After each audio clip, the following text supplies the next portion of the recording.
Hallelujah, hallelujah, hallelujah. येशूला धन्यवाद, येशूला धन्यवाद. येशूची स्तुती हो, येशूची महिमा हो, येशूची आराधना हो. प्रियजन हो, पुन्हा एकदा आपणा सर्वांचे स्वागत आहे.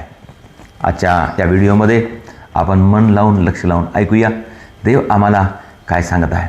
आज आपण बाप्तिस्म्याविषयी चिंतन करणार आहोत. बाप्तिस्मा आम्हाला माहीत आहे, येशूने निकोदेमासोबत संभाषण करताना एक सुंदर असा बाप्तिस्म्याचा अर्थ आम्हाला सांगितलेला आहे. आपण ते वचन वाचूया. योहानाचे शुभवर्तमान अध्याय 3 ओवी 1 पासून आपण वाचतो. पुरुषांपैकी निकोदेम नावाचा एक मनुष्य होता. तो यहुद्यांचा एक अधिकारी होता. तो रात्रीचा त्याच्याकडे येऊन त्याला म्हणाला, गुरुजी, आपण देवापासून आलेले शिक्षक आहात हे आम्हाला ठाऊक आहे, कारण ही जी चिन्हे आपण करता ती देव बरोबर असल्यावाचून कोणालाही करता येत नाही. येशू त्याला म्हणाला, मी तुम्हाला खचित सांगतो, नव्याने जन्मल्यावाचून कोणालाही देवाचे राज्य पाहता येत नाही. निकोदेम त्याला म्हणाला, म्हातारा झालेला मनुष्य कसा जन्म घेऊ शकेल? त्याला मातेच्या उदरात दुसऱ्यांदा जाणे व जन्म घेणे शक्य होईल काय? येशूने उत्तर दिले, मी तुम्हाला खचित खचित सांगतो, पाण्यापासून व आत्म्यापासून जन्म घेतल्यावाचून कोणीही देवाच्या राज्यात प्रवेश करू शकत नाही. देहापासून जन्मलेले देह आहे व आत्म्यापासून जन्मलेला आत्मा आहे. तुम्हाला नव्याने जन्मले पाहिजे असे मी तुम्हाला सांगितले, म्हणून आश्चर्य मानू नका. वारा पाहिजे तिकडे वाहतो आणि त्याचा आवाज तुम्ही ऐकता, तरी तो कोठून येतो व कोठे जातो हे तुम्हाला कळत नाही. जो कोणी आत्म्यापासून जन्मलेला आहे त्याचे तसेच आहे. प्रिय बंधूंनो, येशूने आम्हाला बाप्तिस्म्याविषयी सांगताना एक नवीन जन्म याच्याविषयी सांगत आहे. बाप्तिस्मा हा एक नवीन जन्म आहे. बाप्तिस्मा हा एक नवीन जन्म आहे. आपण हे वाचन थोड्या वेळासाठी बाजूला ठेवून आपण पुन्हा बायबलमध्ये काही काही ठिकाणी येशूने बाप्तिस्म्याविषयी सांगितलेलं आहे ते आपण ऐकूया. त्याच्यानंतर परत आपण त्याच्यावर आपण विचार करणार आहोत. आम्ही मार्क अध्याय 16 ओवी 16 मध्ये आम्ही वाचतो, जो विश्वास धरतो व बाप्तिस्मा घेतो त्याचे तारण होईल. हालेलुया. प्रिय बंधुजनो, बाप्तिस्मा कशासाठी? आमच्या तारणासाठी, आमच्या अनंत जीवनासाठी, आम्हाला पापापासून मुक्ती मिळण्यासाठी आणि आम्ही देवाचे लेकरे बनून आम्ही स्वर्गामध्ये जाण्यासाठी. ज्याचे तारण झालं तो स्वर्गात जाईल. म्हणजे आमच्या तारणासाठी आम्ही बाप्तिस्मा घेतला पाहिजे, म्हणून आम्हाला वचन सांगत आहे. प्रियजन हो, आम्हाला मत्तयाचे शुभवर्तमान अध्याय 28 ओवी 19 मध्ये आम्ही वाचतो, प्रभू येशू शेवटच्या संदेशामध्ये आपल्या शिष्यांना आदेश देत आहे, वचन सांगत आहे, म्हणत आहे, तुम्ही जाऊन सर्व राष्ट्रातील लोकांस शिष्य करा, त्यास पित्याच्या, पुत्राच्या व पवित्र आत्म्याच्या नावाने बाप्तिस्मा द्या. सांगत आहे, आम्ही पित्याच्या, पुत्राच्या आणि पवित्र आत्म्याच्या नावाने बाप्तिस्मा दिला पाहिजे. आम्ही पित्याच्या, पुत्राच्या आणि पवित्र आत्म्याच्या नावाने बाप्तिस्मा घेतला पाहिजे. आणि प्रभू सांगत आहे, तुम्ही सर्व राष्ट्रामध्ये जाऊन, सर्व राष्ट्राला जाऊन संदेश द्या, माझे शिकवण द्या आणि त्यांना बाप्तिस्मा द्या. पित्याच्या, पुत्राच्या आणि पवित्र आत्म्याच्या नावाने बाप्तिस्मा द्या.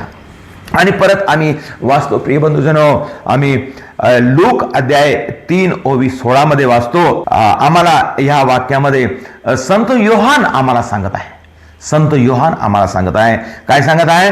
मी तर तुमचा बाप्तिस्मा पाण्याने करतो, परंतु जो माझ्यापेक्षा समर्थ आहे, ज्याच्या पायतनाचा बंद सोडावयास मी योग्य नाही, तो येत आहे, तो तुमचा बाप्तिस्मा पवित्र आत्म्याने व अग्नीने करीन.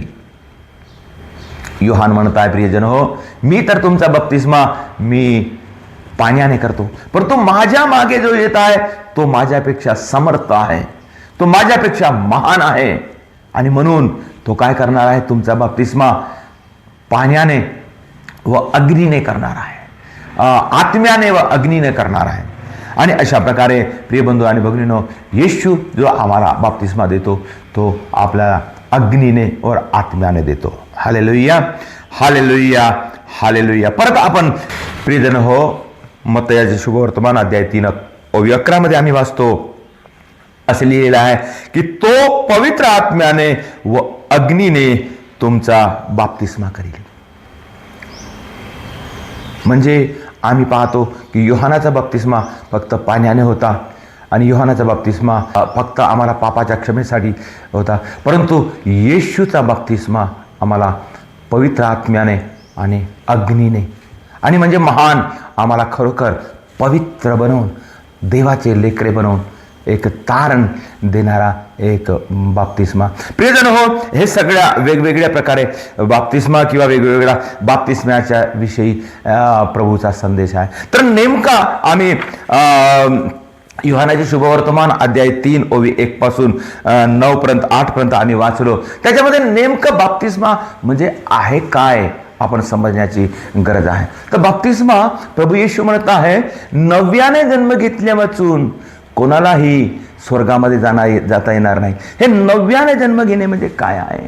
तर निकोदेमसला येशूने म्हटलेलं आहे की नव्याने जन्म घेतल्यापासून कोणालाही स्वर्गाच्या राज्यात प्रवेश करता येणार नाही. आणि तेव्हा निकोदेम म्हणाला की नव्याने माणूस कसा जन्म घेऊ शकतो? काय त्याला मातेच्या उदरामध्ये परत जाऊन त्याला नव्याने पुन्हा बप्तिस्मा किंवा पुन्हा जन्म घेणे शक्य आहे? येशू म्हणाला पाण्याने व आत्म्याने, पाण्याने व आत्म्याने. म्हणजे आम्ही आमच्या विश्वासाद्वारे जेव्हा आम्ही स्वतःला परमेश्वराच्या स्वाधीन करतो, आम्ही विश्वास प्रकट करतो आणि आम्ही बप्तिस्मा घेतो, म्हणजे आम्ही आमच्या जीवनाचं नवीनीकरण करतो, नवीनीकरण, आणि जुनं ते सर्व सोडून देतो. प्रिय बंधू आणि भगिनींनो, पहिलं म्हणजे योहानाच्या वेळेस पाण्यात डुबून बप्तिस्मा घ्यायची प्रथा होती. पाण्यात डुबणे, येशूचा सुद्धा पाण्यामध्ये डुबून बप्तिस्मा झाला. हे पाण्यात डुबणे म्हणजे काय? पाण्यात डुबणे म्हणजे, पाण्यात बुडणे म्हणजे जेव्हा आम्ही मातेच्या उदरामध्ये जातो तेव्हा कसं आहे, आपण अंदर राहतो, आणि जेव्हा मातेच्या उदरातून बाहेर येतो तेव्हा आमचा जन्म होते. त्याचप्रमाणे जेव्हा पाण्यामध्ये डुबणे हा म्हणजे याचा अर्थ होता की आम्ही मातेच्या उदरामध्ये म्हणजे पाण्यामध्ये जात आहोत, म्हणजे अंदर जात आहोत. म्हणजे आम्ही काय करत आहोत, अंदर जाताना आमचे जे जुनं वस्त्र आहे, जुनं स्वभाव आहे, त्याचा आम्ही त्याग करत आहोत आणि आम्ही पूर्णपणे नवीन जन्मासाठी आपण पाण्यामध्ये शिरत आहोत. आणि जेव्हा आम्ही पाण्यातून बाहेर येतो तेव्हा आम्ही असं गृहीत धरतो किंवा असं होते की आम्ही नवीन झालेला, आणि आमच्या मनामध्ये आम्ही ते पूर्णपणे आम्ही स्वीकार करतो की मी पूर्ण नवीन झालो आहो. आणि जेव्हा मी नवीन झालो असं जेव्हा मी म्हणतो, म्हणजे मग मी जुन्या वस्तूला हात लावणार नाही, जुन्या स्वभावाकडे मी जाणार नाही, आणि मी जुन्या स्वभावाला आत्मसात करणार नाही, मी जुन्या स्वभावाचा स्वीकार करणार नाही. प्रियजन हो, बप्तिस्मा म्हणजे हेच आहे की आम्ही जुनं आहे त्याचा संपूर्ण त्याग केला पाहिजे. आम्ही पाण्यातच डुबलं पाहिजे असं काही नाही, परंतु पाणी हे एक आम्हाला पवित्र करण्याचं एक साधन आहे, जीवन देणारं एक साधन आहे. हे पाणी हे देवाची निर्मिती आहे आणि आम्हाला शुद्ध करण्यासाठी, पवित्र करण्यासाठी, जीवन देण्यासाठी हा पाण्याचा वापर होतो. पवित्र आत्म्याच्या वर्षावाचा एक उदाहरण म्हणून पवित्र पाण्याचा आपण वर्षाव करतो. आम्हाला पाण्यात डुबलं किंवा नाही डुबलं तरी आमच्या मस्तकाला जर पाणी लागलं आणि आम्ही जे विश्वास, मी माझ्या अंतःकरणातून विश्वास ठेवलो की मी आज ख्रिस्ताला स्वीकार करत आहो, मी नवीन बनत आहो, म्हणजे आमचा बप्तिस्मा होते. आणि म्हणजे तो संस्कार आहे. आणि पाण्याने आणि आत्म्याने, पवित्र आत्म्याने जेव्हा प्रार्थना करून पवित्र आत्म्याने जेव्हा बप्तिस्मा दिला जाते तेव्हा माणूस नवीन होते आणि नवीन झाला पाहिजे. आणि आम्ही त्या वेळपासून आपण जुनं आठवलं नाही पाहिजे आणि आम्ही त्या जुन्या स्वभावामध्ये गेलं नाही पाहिजे. प्रिय बंधूजनो, आम्हाला माहीत आहे की ख्रिस्ती धर्म हा यहुदी बॅकग्राऊंडमध्ये मधून आलेला आहे, जिथं आम्ही येशूचं राहणं किंवा येशू त्या वातावरणामध्ये वावरला. त्या ठिकाणी जुन्या काळामध्ये एक यहुदी लोकांमध्ये ही प्रथा होती की प्रत्येकाच्या घरी एक कुंड, एक टाकं राहायचं. अजूनही त्या भागामध्ये आहे असं म्हणतात.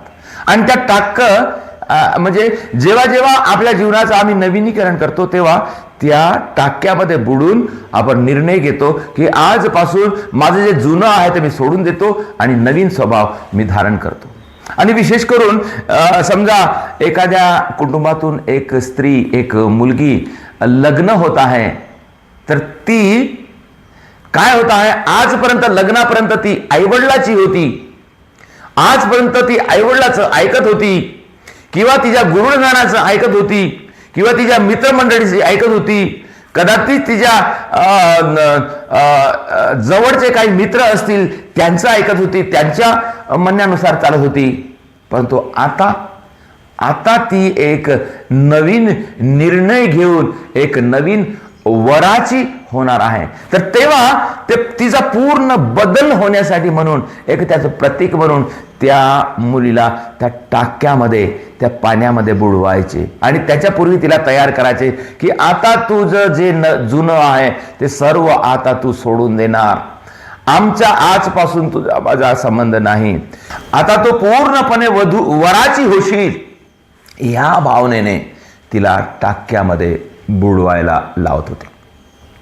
आणि मग ते टाक्यामध्ये बुडून आल्यानंतर तेव्हापासून ती नवीन झाली आणि आता फक्त तिच्या होणाऱ्या वराचा सर्व विचार करेल, त्याचंच ती ऐकेल. आता ती नवीन झालेली आहे.